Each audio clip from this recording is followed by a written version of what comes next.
Hello, and welcome to the Oldie World podcast, where we discuss everything related to the Old English Bulldog. I'm your host, Brandon Johnson, owner of Bodybuilder Bulldogges, and I'm excited to be here with you today to discuss the varying types of oldies. One of the more common questions I receive from people who are looking into the Old English Bulldog is, why do they look so different? And what they mean by that is, why do some breeders and their productions look so much different than a breeder who might just be just down the road or in another state? Why is there so many varying looks amongst the Old English Bulldog? And it's a great question. For someone who is used to a established breed, you might think AKC registered English Bulldog, you might think English Mastiff, you might think German Shepherd. Someone who is more familiar with those type of breeds and sees the consistency from breeder to breeder, from dog to dog, will be confused when they look at the Old English Bulldog and notice that there is a immense amount of variation amongst a lot of the different dogs that you'll find out there. So today we're going to talk about why there are these different and varying types amongst one breed known as the Old English Bulldog. Now, I want to define terms for just a minute before we begin. When I use the word type, what I mean is, what does the dog look like? Does it look like a boxer? Does it look like a pit bull? Does it look like an English Bulldog, etc.? Type refers to what is the overall look of the dog. It does not necessarily or specifically refer to structure. For instance, a dog may have very flawed type or lack type, but its structure may be perfect, and vice versa. And so when we talk about type and structure, they're two different things. And for today's episode, we're not going to discuss structure in detail. We'll deal with that in another episode. Today, we're going to stick strictly to type. And what does a dog look like, and why are there varying looks or types amongst the Old English Bulldog? Before we get into the specific types today, I want to begin by talking about the idea that the different types is both a blessing and a curse amongst the Old English Bulldog breed. Number one, it's a curse because it causes the breed to lack identity. People will see two different Old English Bulldogs, both registered as Old English Bulldogs, and look different and not recognize they're the same breed. And when we have this scattered look throughout the Old English Bulldog community, the oldie world, it causes the world and it causes our communities to not be able to identify our dogs. And it causes confusion amongst people who are looking into the breed. It also feeds into the scattered look when we breed outside dogs. And what I mean by that is since there's not a really consistent look throughout the oldie world, if I'm not careful, when I use a dog in a breeding from another breeder, perhaps I pay for a stud fee or we do a collaboration together, if I'm not really, really picky and specific about the type of dogs that I match together, I'm going I could very easily match dogs that have different types and therefore just continue to create this broader variation rather than locking in a specific type and having a consistent look throughout my productions and with the dogs that I produce. On the other hand, though, there is a positive side to this idea of varying types throughout this one breed. As a breeder, personally, it's kind of neat that it allows me the ability to create my own look or my own brand. Since there is so much scattered variation out there, it gives me the ability to really hone in on what I like and what my vision is and strive to produce that. And it doesn't look like everybody else is out there. That a bodybuilder bulldog produced by Brandon Johnson is going to look different and have a distinct look over another breeder down the road. And that's not to knock another breeder, but it just gives me that ability to become the artist, to paint my picture of what I think this breed should look like and what I think this dog should look like and how I believe it should function and the traits that it should carry. So this idea of varying types can be both good and bad depending upon your perspective. And I think overall, as we try to to make this a better breed, we are all striving to have a more consistent look and not so scattered. But for the time being, as we work through that, we want to see the positives and the negatives to the varying types of oldies that are out there.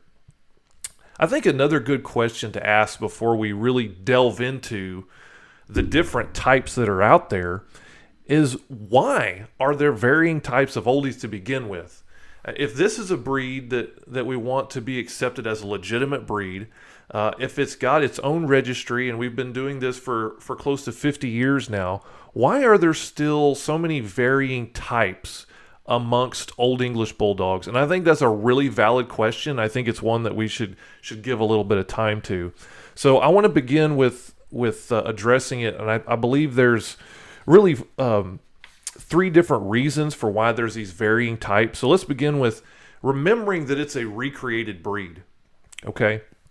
This is not a breed that's been established for hundreds of years. It's not something you can trace back for 100 different generations. It's a recreated breed, and in some ways, it's still a work in progress. Also, since it's a recreated breed, we have mixed multiple different breeds in order to achieve the specific traits that we desire as we try to produce Old English Bulldogs. And when we do that, we create genetic diversity. In other words, we have mixed in a lot of different genes from a lot of different dogs and a lot of different breeds, and those genes are very diverse. There's a lot of different ones with a lot of different traits all mixed into one blood. And when we do that as breeders, we're striving to achieve certain traits from certain dogs and certain types, but we are mixing all those together in one dog as we do these breedings, and we create this immense amount of genetic diversity. And the diversity can be good in that it helps us prevent compounding bad and harmful genes. However, diversity is the enemy of consistency. What I mean by that is that as we try to consistently produce puppies and dogs that look the same, they have the same type, the more genetic diversity we have in our gene pool, the more likely we're going to get different looks.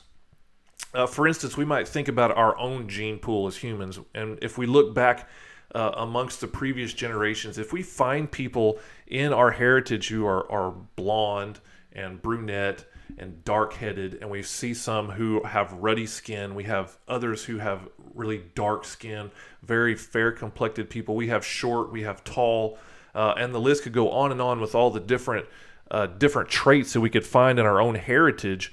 We realize that as we have children and our children have children, that there's a real possibility that because there's so much diversity in our gene pool that it's hard to predict exactly what our offspring and our grandchildren and great-grandchildren are going to look like and the traits that they're going to possess, because we have a very large genetic diversity in our gene pool.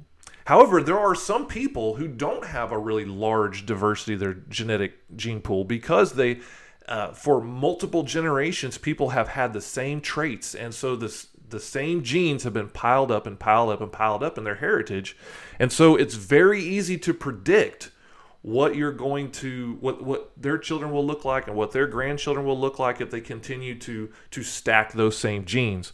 So in this recreated breed of Old English Bulldogs, we have created an immense amount of genetic diversity because we have used so many different types and different breeds to try to achieve certain traits that we're after. And this genetic diversity is great in the sense that it's brought in some of the traits that we want, and it's helped us keep from compounding bad or harmful genes, but it's also introduced so many different options that as we breed the Old English Bulldog, it's really difficult to have consistency in our look because we have so much genetic diversity. Again, remember that diversity is the enemy of consistency. Another reason that there's so much diversity amongst Old English Bulldogs, and I don't want to come across condescending, and I want to recognize before I say this that I was once one of these people, and that we all have to start somewhere. So I'm not blaming anyone, I'm not pointing the finger at anyone, I'm just simply stating an obvious fact. One of the reasons that we have so much diversity amongst the breed is that oftentimes that is created by breeders who are ignorant. or what I would refer to as breeder ignorance. Many people have got into breeding oldies, and they do not realize that breeding them is different than breeding a long-established breed. It's different than breeding a German Shepherds. It's different than breeding English Mastiff. It's different than breeding boxers. Those breeds have long been established. The type is very much locked in, and there is very little variation amongst one individual dog to another individual dog from another kennel from thousands of miles away, because they have limited the genetic diversity.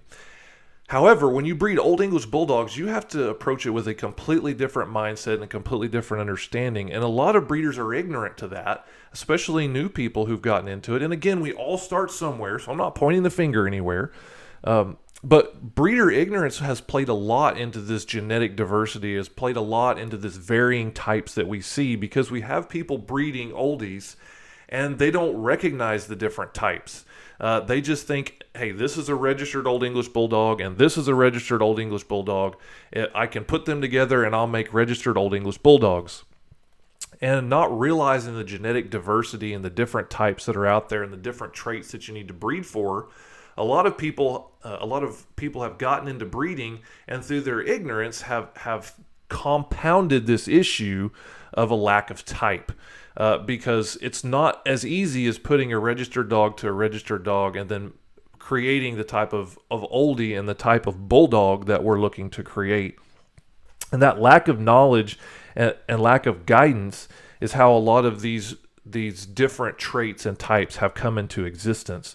That's one thing that I recommend to people who are getting into breeding oldies, not just for the simple care and raising of puppies and the care of stud dogs and female dogs that we're going to use in our breeding program, but have an actual mentor who can help you in the breeding process, someone who has established themselves as successful, and not necessarily just financially successful, but someone who, when you can look at their dogs, you can identify that dog came from them. It looks like one of their productions. They have a consistent look, and they've been producing that consistent look for a consistent period of time, for an extended period of time. And I really recommend people who are getting into breeding the Old English Bulldog, find a mentor who clearly knows what they're doing and can help you identify types and traits and bloodlines and how you can use those and breed those to achieve a specific type, rather than feeding into this idea or this problem that we have of the scattered types. Another breeder ignorance that has played into this scattered types is that, frankly, there is a phobia of breeding related dogs.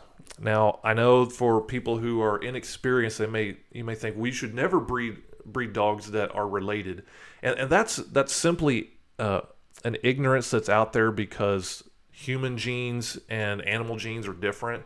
The way that you actually establish a consistent look is you breed related animals, you breed related dogs in this case. You can certainly go too far with that, but you have to stack specific looks and specific genes one on top of the other to get a consistent look or a consistent trait.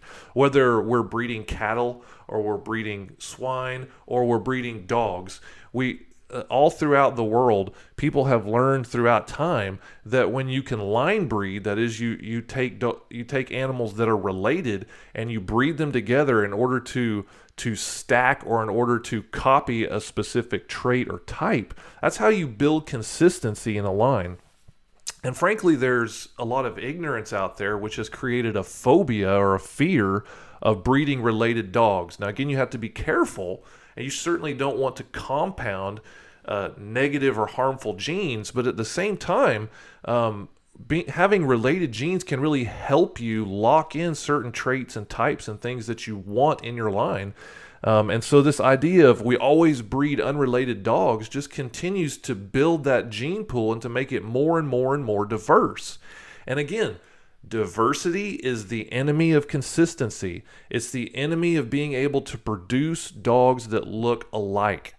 And so that phobia has fed into this problem of having all these different types amongst oldies. And also, there's been a problem with people breeding for color rather than for type or structure.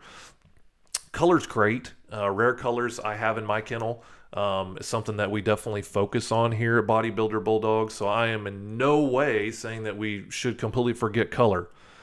At the same time, there have been times in which we've let color take precedent. And in doing so, we have bred dogs that look nothing alike, that don't complement each other.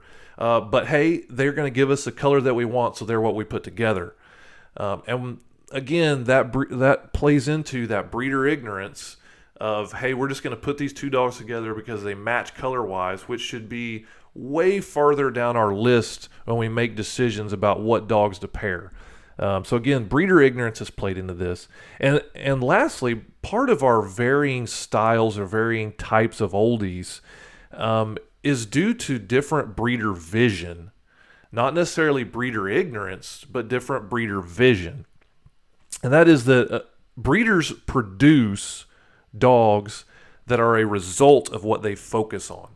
For instance, if I'm a breeder and my number one, or maybe frankly only concern is health, I'm not going to consider color. I'm not going to consider the type. All I'm strictly going to do is find the healthiest dog and breed it to the healthiest dog. And we all want healthy dogs. We should do that. But if we do that to the exclusion of type, to all these other factors that play into a bulldog, before long we have dogs that are extremely healthy, but most likely don't resemble a bulldog at all.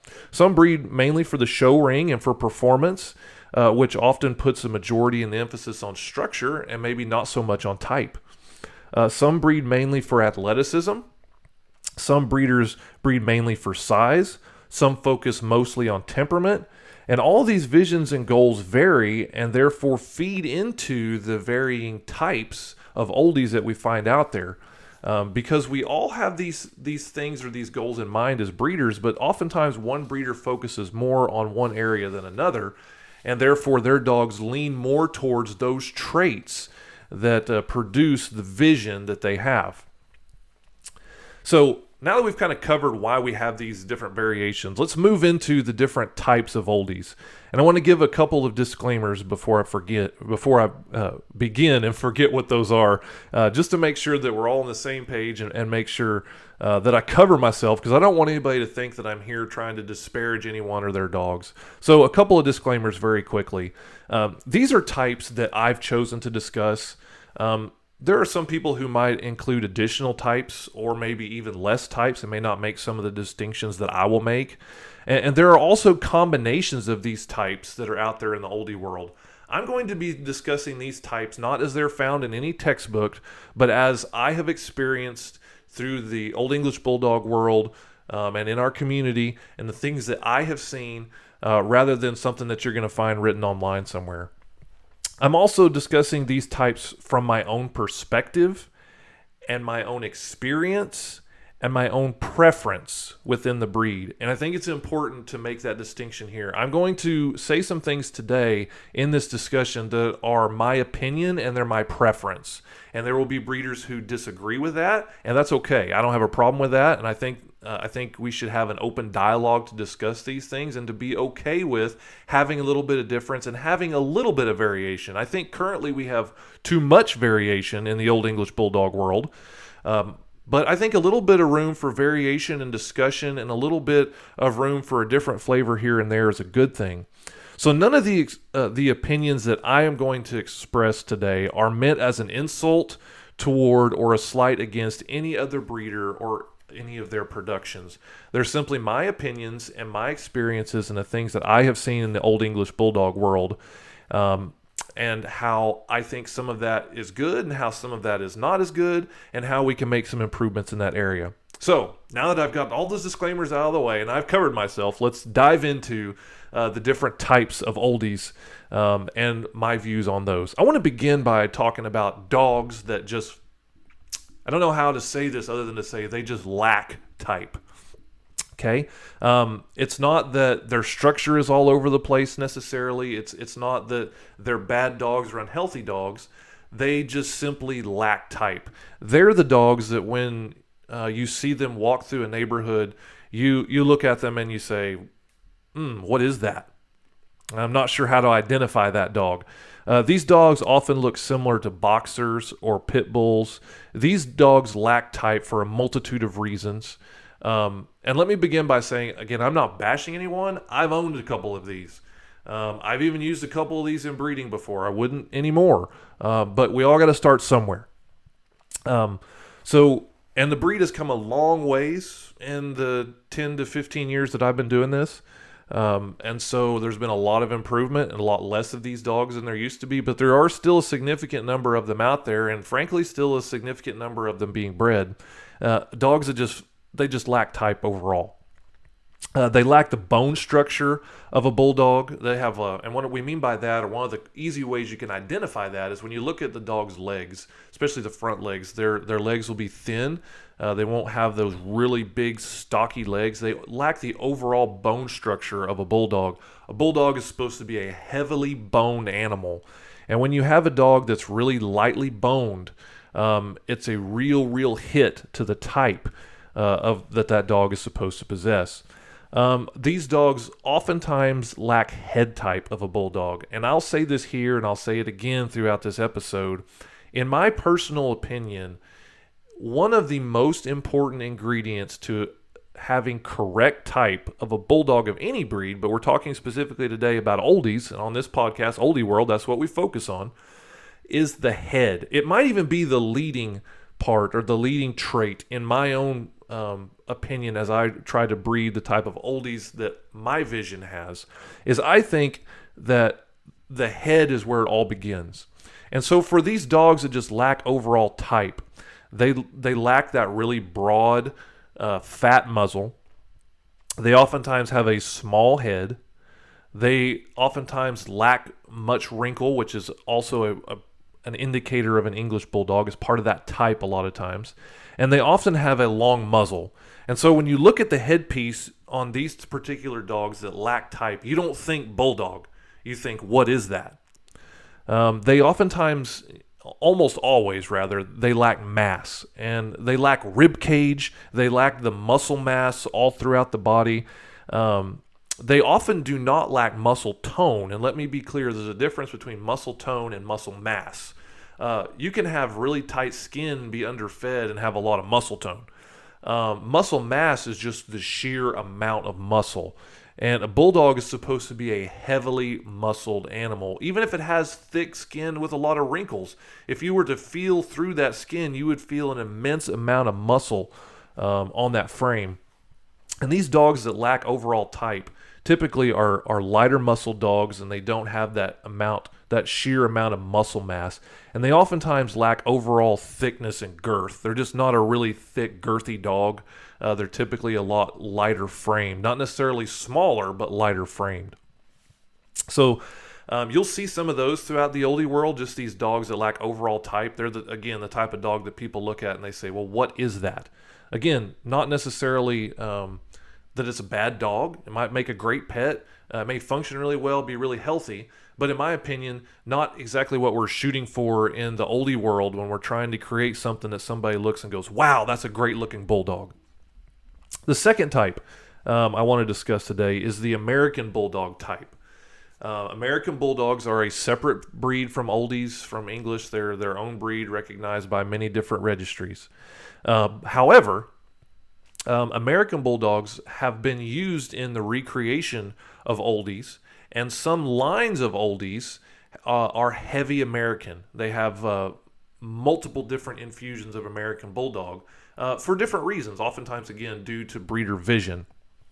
The American Bulldog type is usually on the large side of the oldie spectrum. They're usually 19 to 22 inches at the withers, and they're likely to weigh 90 to 100, 110 pounds, some even bigger than that. The head type specifics can vary quite a bit amongst this type. Usually they have very little wrinkle anywhere on the body, including the head. Their muzzle can be a little long and sometimes can be kind of snipey. And what we mean by snipey is that not only is it long, but it kind of comes more to a point rather than being squared or boxy. And the cheekbone varies significantly amongst this particular type. There are some types that have absolutely beautiful headpieces with an immense amount of cheekbone. It looks like the dog has a ball stuffed into each cheek, and they make, some of them are just absolutely beautiful headpieces. But you'll have some that vary all the way down to almost no cheek, and frankly, they're just not the prettiest head types that you'll see out there when they're that way. Body type, usually there's very little loose skin. Normally there's really, really nice muscle tone. If you're into dogs that have really tight skin, so you can really see every muscle ripple, typically the American Bulldog type is more the direction that you want to lean. They're usually taller than some of your other types of oldies. And oftentimes they have a little bit lighter bone structure, not like what we talked about earlier with dogs that lack overall type all the way around, but the American Bulldogs are typically a little bit lighter boned, the American Bulldog type, than some of the others that you'll find out there. They're not usually as girthy or have as much mass as some of the other types. However, there are some beautiful exceptions to that. If you look throughout the American Bulldog type of oldies that you see out there, those oldies that kind of have that American Bulldog look, you will find a few that have beautiful headpieces and really, really nice width and girth throughout the body with really well-sprung rib cages. Now, they're few and far between, but when you find them, they are a beautiful dog. The benefits to this type of oldie is usually that they're more athletic. They often make good companions for those who like heavy outdoor exercise or who are really, really active outside, people who like to do long hikes, camp, that sort of thing. They're more bred for that. They're also great for those who like a bigger dog. For somebody who wants a 100-pounder, they might be a really good option. Here's some downsides to this type. Temperaments can at times be a little aggressive. Now, this is certainly not the case for all, and there is definitely a place in this part of the discussion for talking about a variation among individuals, because you can find individuals of all the different types that can have a hot temper. However, as a general rule, this type of dog is a little bit hotter, can be a little bit more aggressive towards people and dogs than some of the other types. Now, again, this does not mean that they're necessarily unsafe or that they're a bad choice for you, but it is part of what comes with some of that American Bulldog genetics. And the size can be more than some people want for an indoor pet. Frankly, a lot of people don't want a 100-pound lap dog or a 100-pound couch potato. So if you want something smaller, something that's going to be an indoor pet, or you have limited space in your home, probably the American Bulldog type may not be what you want. Some of these dogs also have really, really high drive. And what we mean by that is they're like really, really energetic, and they have to be doing something to burn that energy. They must be kept busy. And so if you're looking for a lower energy companion, maybe the American Bulldog type of oldie is not really what you'd be looking for. Okay, moving on. Type number 2 is the Mastiff type Old English Bulldog. Now, this type is not as common. There are not as many lines of oldies where Bull Mastiff was used, but there are some, and there are some that it was used more heavily. And in those lines, you can really see the Mastiff, that Bull Mastiff, come through in the type. Typically, they're also on the large end of the spectrum. They'll often be similar in height to the American Bulldog type, but oftentimes heavier because they have heavier bone, a little bit more mass. The head is quite different, though. On the Mastiff type, it has a lot of that Mastiff flavor.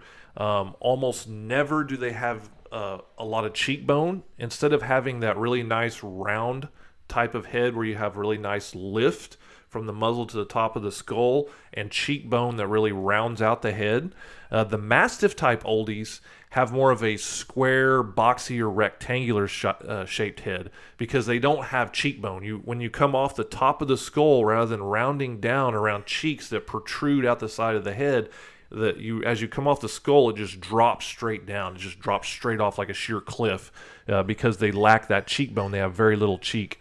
Oftentimes they have a little bit longer muzzle, but it's not usually snipey. Whereas on the American Bulldog type, sometimes, not always, but sometimes the muzzle will come more towards a point at the end. Typically on your Mastiff type, you don't have as much of that point. It may be longer, but it'll still be kind of boxy. Some of the Mastiff type also have a little bit droopier ears. You very seldom get the rose ear set. You have the more droopier hound type ears. Body on the Mastiff types are normally very straight in the front. Shoulders are usually underneath and not as forward, more underneath and back. They're usually very heavy boned, which is a good trait. They usually have good mass, but oftentimes they lack the width or girth. And if you look at some images or you know much about bull mastiffs or English mastiffs, you'll see that they'll have really heavy bone structure, but oftentimes the rib cage is not very sprung, and there's not a lot of girth or width between the shoulders when we talk about the chest. And so they typically lack some of the girth that you can see in some of the other types. The temperament usually is on the calmer end of the spectrum with lower drive, and they're normally great with kids. And other than being like a large dog, if you have like really small children and you're concerned about a big dog, they might not be your best bet. But they're normally very gentle, not real high on the exercise end of the spectrum. They're not a type of pet that you really need out there burning energy. Okay, third type of oldie. I refer to this type as the EB type, or English Bulldog type. This type is normally in the mid to small end of the size spectrum.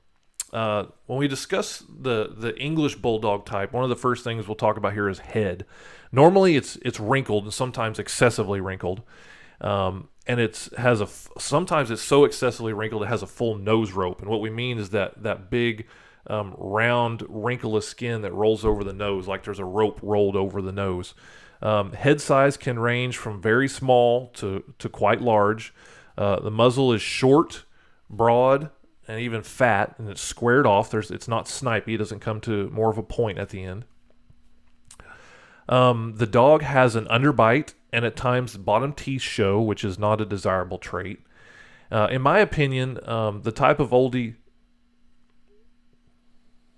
In my opinion, this type of oldie contains dogs with the ugliest heads and with some of the most beautiful heads. There's a large variation amongst these. Some of these dogs on the uglier end of the spectrum, and again, I've owned some of these, so I'm not making fun of anybody's dogs. They'll lack lift, which is the bridge of the nose to the top of the skull. They'll lack cheekbone at times, and then have a severe underbite, and it's a very, very unattractive headpiece. At the same time, you will see some of these dogs that are really heavy English Bulldog, and yet they'll have some lift, they'll have some nice cheekbone, they'll have a beautiful, really, really fat, squared off muzzle that's short, that has a nice underbite, but with no teeth showing, and they can really, really have a beautiful headpiece. They really can. So there can be a lot of variation here. Again, not saying that the EB type is good or bad. They bring stuff to the table when it comes to breeding, and they can be used in many different ways. But that head type can vary a whole lot amongst this particular type, and it can vary quite a bit amongst the other types as well. The body on this particular type, normally these dogs are shorter, typically 15 to 17 inches at the withers. They often have loose or thick skin. I've heard people describe them as being squishy, as if you walked up and you poked your finger in them and they went squishy, or they were squishy rather than a really firm, muscled dog. So you might think of the English Bulldog type as the squishy type. Usually these dogs have nice, heavy bone structure. Usually thin bone is not an issue on the EB type of dogs. They also usually have good mass and thickness. Not always, but usually that's not an area that they lack in. Temperament, they're normally very laid back and low drive. Some of the pros to the EB style oldies, they're a great option for those who want a low energy companion or prefer a smaller dog. They're like one step typically above an English Bulldog in size, and so they work really well for those who really like the English Bulldog style. And frankly, if it's a well put together dog, one of the great pros or the great benefits to the EB type is nobody's going to mistake it. They're going to know it's a type of Bulldog. It looks like a Bulldog. There are some downsides to the EB type as well, though. They're the most limited of the types in regard to athleticism and functionality, which is just common sense. The oldie is supposed to be a healthier, more functional, more athletic version of the English Bulldog. And so the more that an oldie resembles an English Bulldog and the more English Bulldog traits that are brought into a specific oldie, the more typically you're also bringing in those limitations that we tried to get away from in the English Bulldog.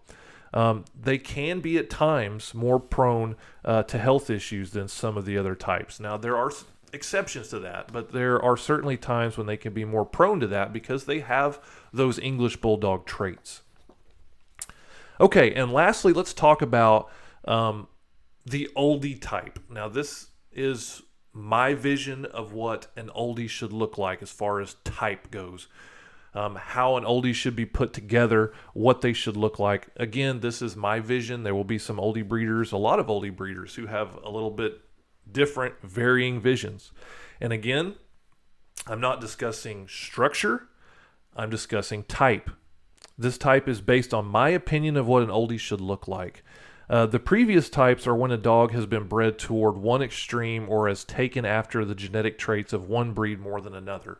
And again, let me say I've owned dogs in basically all of these categories. So not trying to put anyone else down or talk bad about anyone else's dog. These other types that we've talked about, in my opinion, are when a dog is a little bit too far one way or another or lacks overall type. The type we'll talk about now is what I think an oldie should look like, or the correct oldie type. The head. A really nice oldie head can have some different flavors. Now, when I say flavors, I don't mean different types. I mean different flavors. In other words, one may have a little bit more wrinkle than another. One may have a slightly longer muzzle than another, but the type is still there. It's still identified as a Bulldog headpiece.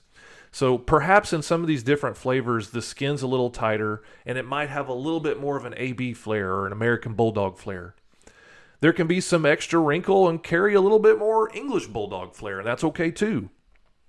An oldie can have a little narrower muzzle or a very fat and still have a nice oldie head type.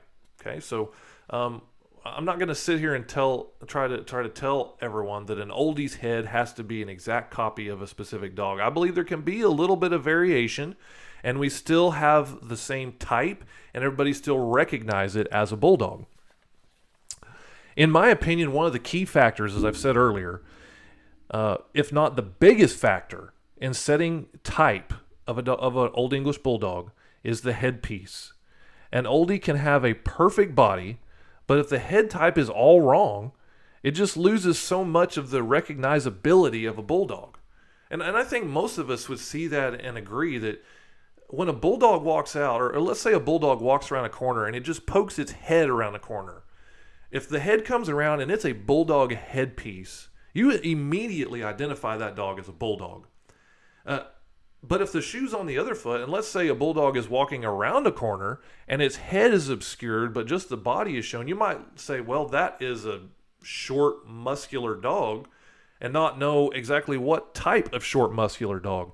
The headpiece really, in my opinion, is a major, if not the most important factor in establishing type in an oldie. Again, not the only factor, but a major or possibly the most important factor in establishing the type. Features of an oldie head. Number one, it's just easily identified as a Bulldog head. And many factors play into this. Muzzle length, muzzle width, head size, head shape, ear set. If you have a Bulldog and it walks out with its ears standing erect, straight up, unless it's a Frenchie, everybody's going to be confused about what that is. So again, many different factors play into what is easily identifiable as a Bulldog head.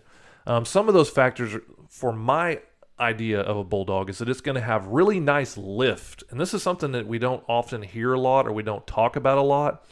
But lift is the distance from the bridge of the muzzle to the top of the skull. Dogs that lack lift typically are dogs that look like their eyes are set really high in their head. Dogs that lack lift are dogs whose eyes look like they're lower set in their head because they have so much skull that's lifted high above the eyes. And the more lift that you have, the more head size that you get, and the more you get that look of the big rounded headpiece. And so I believe that the ideal oldie has really nice lift amount of skull above the top of their eyes. I also really, really lean into the idea that an ideal oldie would have really heavy cheekbone. I just love the look of a bulldog that has really nice cheekbone. Again, like they have a golf ball or tennis ball stuffed in their cheeks. It gives you that really nice round head look. You don't get the sheared off look on the sides of their head. It increases the head size, and it's just easily identifiable as that's a bulldog. It's not a Mastiff, like it's had the sides of its head shaved off. That's a bulldog head. It's got nice heavy cheekbone. Lack of cheek can be seen in all types, but is most easily seen in dogs with head types like Mastiffs. Their heads, again, look squared or rectangular rather than round. Muzzle length is an important factor in establishing a correct oldie head, and there can be a little bit of variation. Again, not necessarily has to be an exact number, but there can be a little bit of variation. However, an overly long muzzle just detracts from the overall bulldog head type, and I think most people see that and understand that. If you have a dog with a really long muzzle, it really hampers that type or that look for a bulldog. And this is true also for the oldie. Muzzle width, I think, is also important. The ideal muzzle is not only short, but it's wide and fat and square, not snipey. Again, we want that muzzle to be short. We want it to be wide, and we don't want it fading or angling into at the end a point. We want that muzzle really squared off. We want it really boxy. That's the look that we're going for to help achieve that type of a bulldog head. We also want the bite. An underbite is desirable. However, we don't want excessive underbite where the teeth are showing. Even though that is identified as a trait of bulldogs, it's not a very pretty trait that we want to breed for. Teeth showing is certainly not desirable. When we talk about the body type of the oldie that we want to produce, we want something that has a really nice front end. We want a really nice shoulder set. And again, my preference on shoulder set is shoulders should be forward, not tight and underneath. If you look for help illustrating this, if you look at Mastiffs, and you'll see this in the Mastiff type of oldies, their shoulders are typically really tight and up underneath, or they may even look a little bit like their back set further back in the body. My ideal oldie has shoulders that are forward, that are easily visible. If you were to take a view of the ideal oldie in my mind from the front, they would have that appearance of what we call boulder shoulders. People in the bodybuilding world know what that means. They have those really big rippling shoulders, and that's what you see. It gives the appearance of the boulder shoulders. Also, in the front end of the dog, you want a chest that's wide and really nice spread between the shoulders. You can have dogs that have those really nice forward shoulders, but the chest is narrow. We don't want a narrow chest. We want a nice wide chest on our oldie. The rib cage should be really well sprung, and that width should be carried all the way back. It should match the girth of the chest between the shoulders. One of the things that I really hate to see in oldies is when you have a dog that has slab-sided ribs. Rather than being well sprung, that is sprung outward and rounded, it's like the dog is flat-sided. And we really want to try to get away from that because we want to add that girth, and we want to add that really nice sprung rib cage. We don't want that narrow rib cage or that slab-sided rib cage. Again, we want the rears to be really muscular and powerful. We want good angulation and turn to stifle, which we won't talk any more about that because that's a structure issue, not so much a type issue. We do want really wide hips because we want the girth or the thickness of the dog carried all the way from the front, evenly through the back. We don't want a dog that's really broad in the shoulders and narrow in the hips. We want that girth carried all the way through. Another key factor, we haven't talked as much today in this episode, but is certainly important when we establish type in an oldie, or in any bulldog for that matter, but especially in an oldie, is that we want really heavy bone We want a really heavily boned animal. And so the ideal oldie is going to be an oldie that has really nice bone structure. And there can be some minor variation in this. Some oldies might be a little lighter boned because they're a little bit more athletic. Others might be really, really heavy boned, and that's okay. But dogs that are light or fine bone lack a necessary ingredient for proper type. So again, in the oldie that we want to build, that look that we're trying to establish, we want a dog that has really nice, heavy bone structure.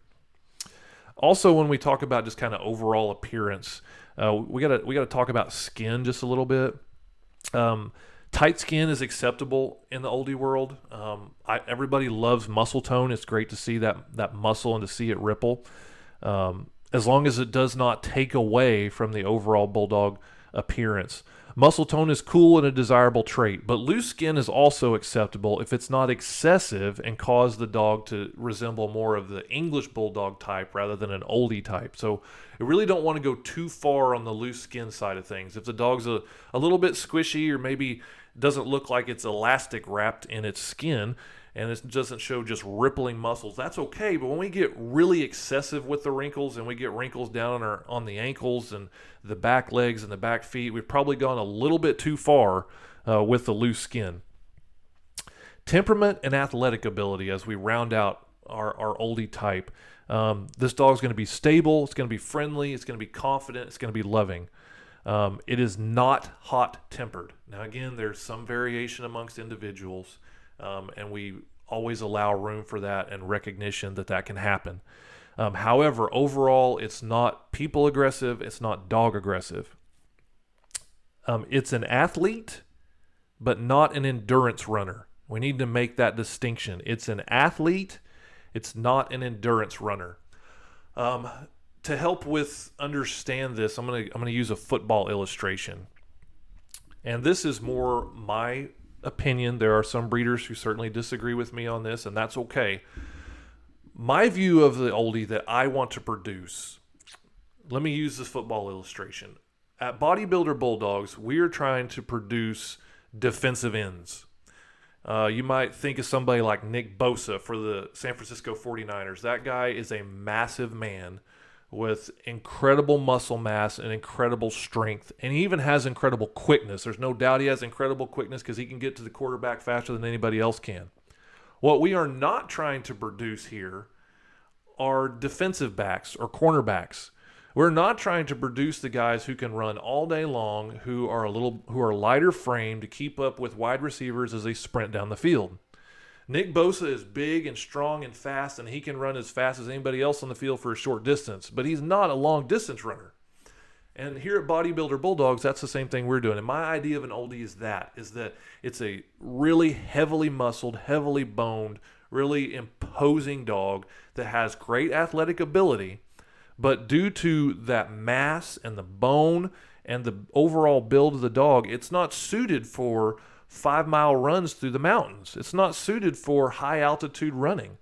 And there will, again, be some people who disagree with me, but in the producing of what I think an oldie should look like, there are going to be some physical limitations that other breeds of dogs could certainly accomplish that the oldie isn't bred for, because it's bred to be a more massive animal. And I'm okay with that, and I think as oldie breeders and oldie owners, we should be okay with that as well. As we kind of wrap up, I just want to throw out a couple of reminders. One, I've discussed these types based on what I have seen and experienced around the world and in the oldie world, in the oldie community. Again, there will be some varying opinions and possibly some different experiences, and that's okay. Any critiques that I've made, I want everyone listening to know that any critiques that I've made about any of these types of oldies are in no way meant to belittle any owner, breeder, or dog. This discussion is simply for educational purposes and to educate on the variety that's out there in the oldie world. Again, I have owned and I have bred most, if not all, these types of dogs. So again, no disrespect meant to anyone out there. Other types could certainly be mentioned, but would most likely just be a combination of or a variation of the types that we've covered in this episode. From a breeding standpoint, most of these dogs actually bring something to the table and can be useful tools in adding in needed or desired traits. The exception to that would probably be the dogs that just lack overall type. But the American Bulldog type, the English Bulldog type, the Mastiff type, all of those dogs can be really useful tools in a breeding program where you have a dog that lacks something in one area. You can bring in a dog from the opposite type to try to add those traits. Perhaps you have a really, really nice American Bulldog type oldie, but it lacks some bone. You could go find an English Bulldog type oldie that's really put together nice, that's got really, really heavy bone structure, and breed the two together and perhaps get the ideal dog that you're looking for. So again, not trying to belittle any of these types out there. They all have a use, and they're loved by their owners, and they certainly can bring something to the table when it comes to the breeding program. Let me remind everyone listening as we wrap this up, this again was about type and not about structure. Those are two different things. They are related, but they're different, and we'll discuss structure in another episode. As we wrap up today, I hope you've enjoyed this episode. It's been a really fun discussion for me. Hopefully going to have a lot more fun discussions here coming up soon. But if you enjoyed this episode, please take a minute and subscribe. That really helps me out, helps me know how much people are listening and how much we're reaching people out there. Also, follow us on social media, Facebook, Instagram, TikTok. We're on all those platforms. Check out Bodybuilder Bulldogges on all those platforms, Facebook, Instagram, and TikTok. Also, check out our website, www.bodybuilderbulldogges.com. Also, would love for you to contact us. Send us an email about your ideas for an episode, or if you have questions about oldies, topics you'd like to have discussed, reach out to us. Email address is bodybuilderbulldogges@gmail.com. Thank you so much for tuning in to Oldie World. I'm your host, Brandon Johnson, owner of Bodybuilder Bulldogges. Go out there and enjoy your oldies.